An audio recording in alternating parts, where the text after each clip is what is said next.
Coucou tout le monde, super contente de vous retrouver aujourd'hui pour cette nouvelle vidéo ménage. J'ai décidé de vous partager les différentes tâches ménagères que j'effectue lorsque je me lance dans le grand ménage de printemps. Donc je vais tout vous dire dans cette vidéo, c'est parti. Lorsqu'on se lance dans un grand ménage de printemps, la préparation est hyper importante pour éviter de trop se fatiguer, voire même de partir dans tous les sens. Donc moi personnellement, je le planifie, je l'organise. Je vais tout d'abord noter toutes les tâches que je vais effectuer durant ce grand ménage de printemps, puis je vais les planifier dans mon agenda en fonction de mon travail, en fonction de ma vie de famille. Mais généralement, je réserve les petites tâches pour la semaine et les plus grosses pour le week-end, puisque je sais que le week-end, mon mari est disponible, il est là et qu'il va pouvoir m'aider à prendre le relais pour les enfants ou pour les repas. Je fais également un check dans les différents produits ménagers dont j'aurai besoin pour ce grand ménage de printemps pour m'éviter les allers-retours dans les magasins parce qu'il me manque tel ou tel produit. Puis je rassemble tout dans un panier que je vais garder de côté pour là encore m'éviter les allers-retours et les pertes de temps entre la cuisine et la pièce à nettoyer. Généralement, quand j'effectue ce grand ménage, je ne m'attarde pas sur les petites tâches que je fais régulièrement. Là, je parle vraiment des tâches que je n'effectue qu'une à 2 fois par an maximum. Comme ici, dans la cuisine, je vais retirer tout ce que contient les placards, puis je vais tout lessiver de haut en bas. Donc, lessiver les hauts des placards, l'intérieur des placards, mais également les murs.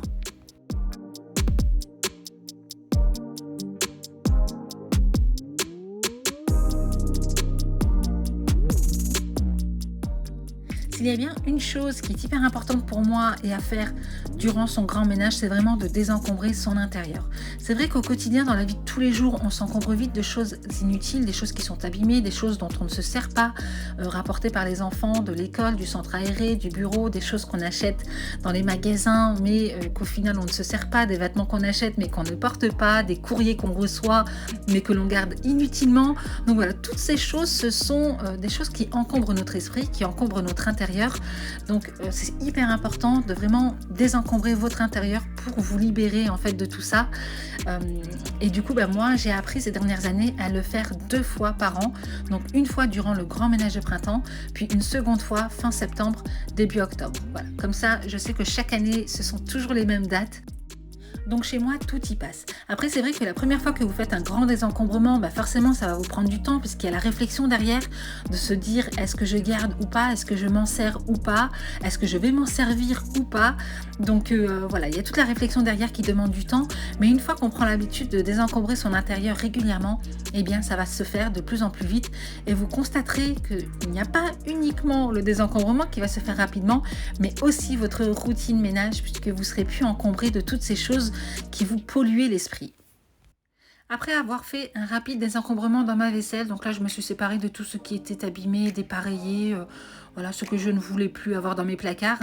Je me suis attaquée au Tupperware, boîte de conservation plutôt, puisque Tupperware c'est une marque, mais là encore je me suis séparée de tout le plastique puisque c'était un de mes objectifs, arrêter les boîtes de conservation en plastique et remplacer tout ça par du verre. Et là je suis contente puisque je suis enfin arrivée à mon objectif. Donc j'ai quand même gardé des boîtes de conservation pour la charcuterie en plastique, puis les boîtes de goûter, et j'ai également rangé quelques petits accessoires qui me servent pour couper mes fruits et légumes. Et j'ai fait de même pour mon tiroir à couverts et mon casserolier.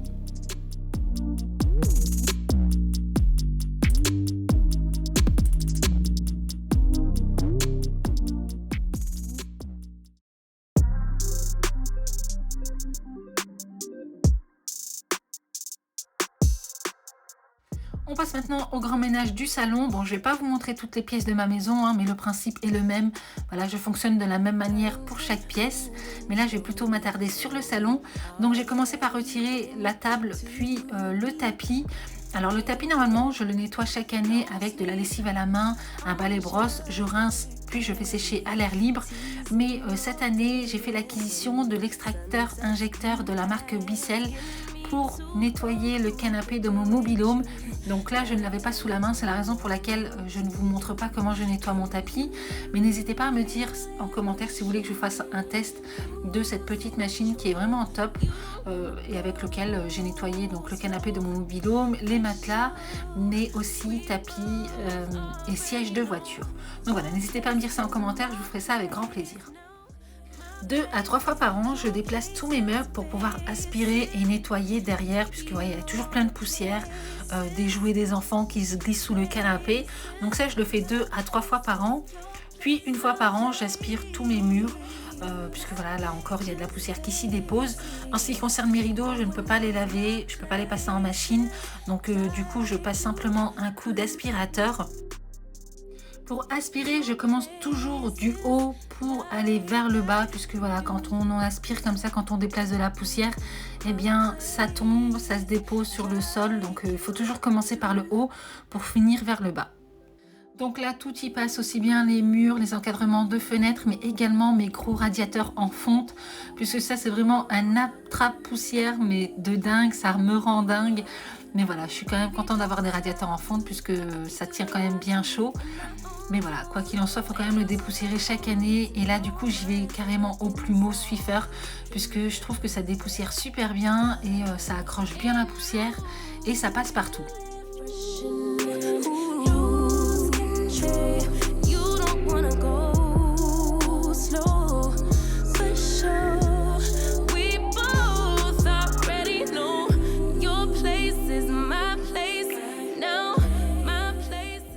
Je passe ensuite au nettoyage de mes encadrements de fenêtres, mais aussi de mes radiateurs en fonte. Donc pour ça, rien de plus simple, j'utilise de l'eau chaude, du savon noir, des chiffons microfibres ou une brosse.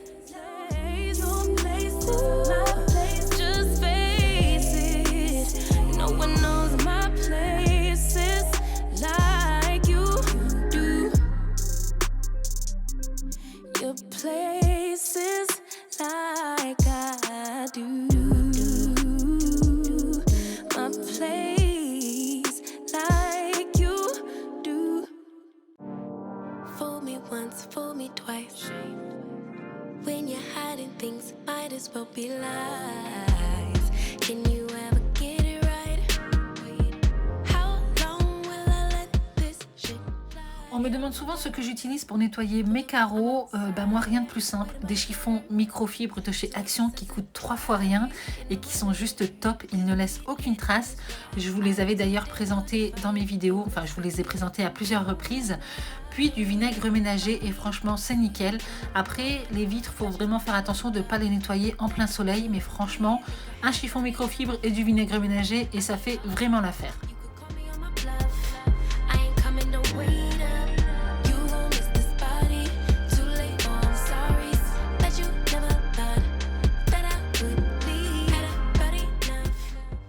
Généralement, chaque année, je lessive mes murs pour entretenir ce blanc.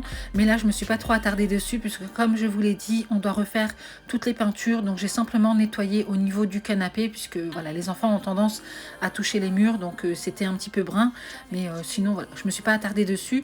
Mais si vous voulez avoir tous les détails, j'avais fait une vidéo l'année dernière. Je vous mettrai le lien en barre d'infos. Je passe ensuite un coup de balai vapeur, donc j'utilise généralement le Polti puisqu'il passe vraiment partout, il est assez léger, donc voilà, vraiment top.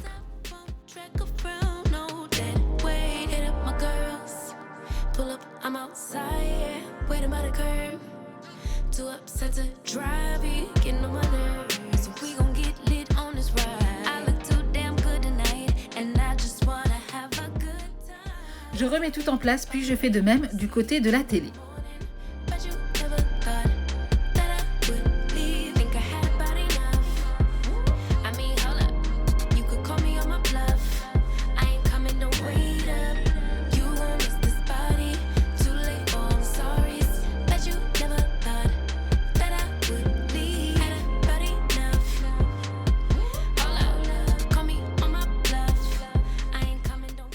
On me demande souvent comment j'entretiens mon parquet en chêne. Donc il faut savoir que je passe le balai vapeur une fois tous les 15 jours.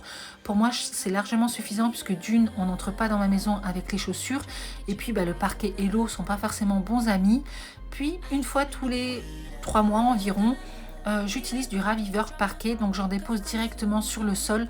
Puis je vais étaler pour faire en sorte qu'il y en ait partout. Et là, le parquet retrouve toute sa brillance.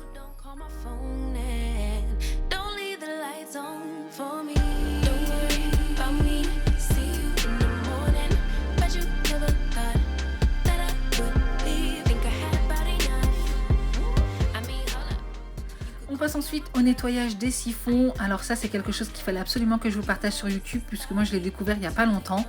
En fait, je nettoyais régulièrement mes siphons mais à l'aide de goupillons ou alors je passais directement par le bas, là voilà, je dévissais tout puis je nettoyais. Mais j'ai découvert récemment sur TikTok qu'il était possible de retirer cette espèce de truc là. Franchement, la première fois que je l'ai fait, ça m'a dégoûté. Vous avez d'ailleurs la vidéo en question sur ma page Instagram Moons Organise. Mais là, je me rends compte que je l'ai fait il y a un mois et c'est de nouveau sale. Donc voilà, je pense qu'il va falloir que je le fasse tous les 15 jours puisque c'est pas possible autrement. Malgré le fait que j'utilise du bicarbonate de soude, de l'acide citrique, du vinaigre ménager, eh bien ce n'est pas suffisant. Il y a beaucoup de dépôts qui se glissent à l'intérieur. Donc voilà, sachez qu'il est possible de retirer cette espèce de chose là, je ne sais pas comment ça s'appelle, mais il faut vraiment faire attention de bien remettre le joint pour éviter en fait qu'il y ait des fuites au niveau de votre siphon. Et puis ensuite, moi je désinfecte tout avec de l'eau bouillante, puis je remets tout en place. All I have of you.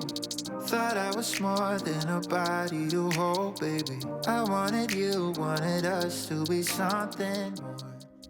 Avant de dévisser votre siphon par le haut, pensez à bien mettre un seau sous le siphon du bas puisque sinon voilà, vous allez avoir des fuites, sachant que vous dévissez, le joint ne tient plus. Donc voilà, pensez à bien protéger votre surface pour vous éviter de vous retrouver avec de l'eau partout.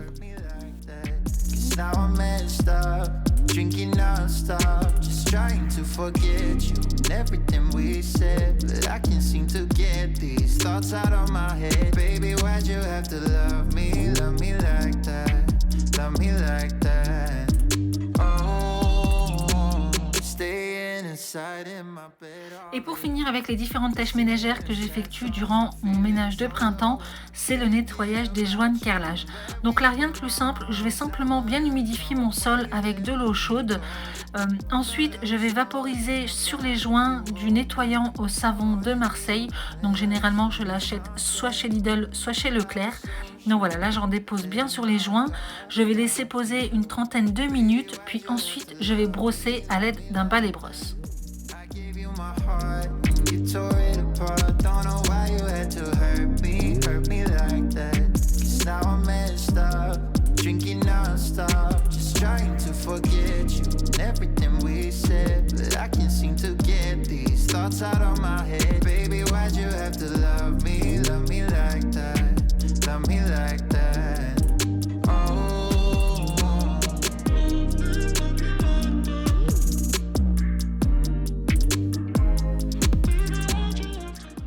Pour le brossage des joints, pas besoin d'utiliser une brosse à dents, un balai-brosse, ça fera très bien l'affaire.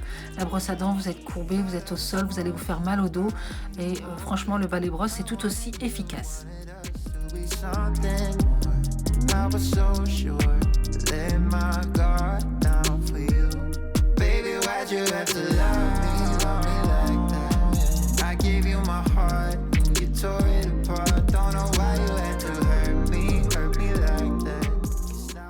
Puis après avoir brossé les joints, je vais tout simplement rincer à plusieurs reprises jusqu'à ce que l'eau soit claire.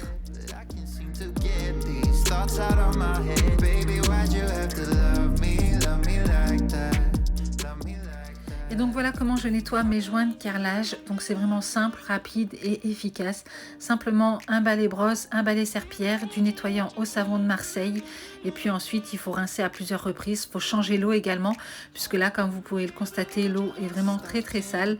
Donc j'ai dû la changer à plusieurs reprises pour retrouver un sol tout propre. N'hésitez pas à me rejoindre sur ma page Instagram Moons Organise. Je vous ai partagé pas mal de vidéos, astuces ménage de printemps. Donc voilà, n'hésitez pas à m'y rejoindre, ça me fera vraiment plaisir. Donc si cette vidéo vous a plu, n'hésitez pas à la liker. N'hésitez pas vous à nous partager vos petites astuces ménage de printemps ou les différentes tâches que vous effectuez durant ce grand ménage. Ça me fera plaisir de vous lire.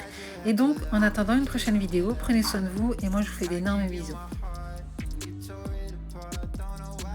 To hurt me like that. 'Cause now I'm messed up, drinking non-stop, just trying to forget you and everything we said, but I can't seem to get these thoughts out of my head. Baby, why'd you have to love me like that, love me like